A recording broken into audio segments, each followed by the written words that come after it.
On parle des émotions. Oui, alors, on parle des émotions parce que il y a vraiment, avec les apports des neurosciences, on s'est rendu compte que plus les enfants apprenaient à reconnaître leurs émotions, plus ils arrivaient à les gérer. Un enfant, par exemple, qui est en colère très souvent, s'il ignore ce que c'est que la colère et pourquoi elle se déclenche et comment on peut l'apaiser, eh bien évidemment, ça va mal se passer. Donc nous, on va travailler aujourd'hui avec des jeux, des outils pour lui apprendre justement dès 2-3 ans à reconnaître et à gérer les différentes émotions qu'il rencontre au quotidien. C'est-à-dire que là, on va aider les parents qui s'inquiètent, par exemple, d'avoir des enfants de 2-3 ans qui piquent des colères pas possibles. Voilà, donc, exactement. On vous donne des outils là oui, aujourd'hui. Oui, tout à fait. Alors le premier, les émoticartes. Pour les plus grands, un enfant a ressenti quelque chose à l'école, il est chafouin, comme vous dites.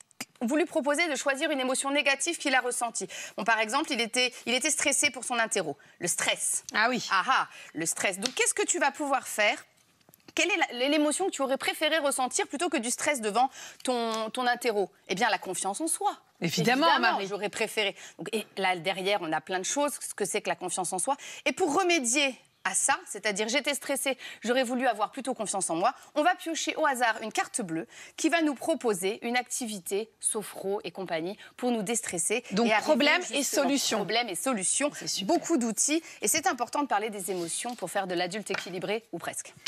Rendez-vous sur emoticart.com.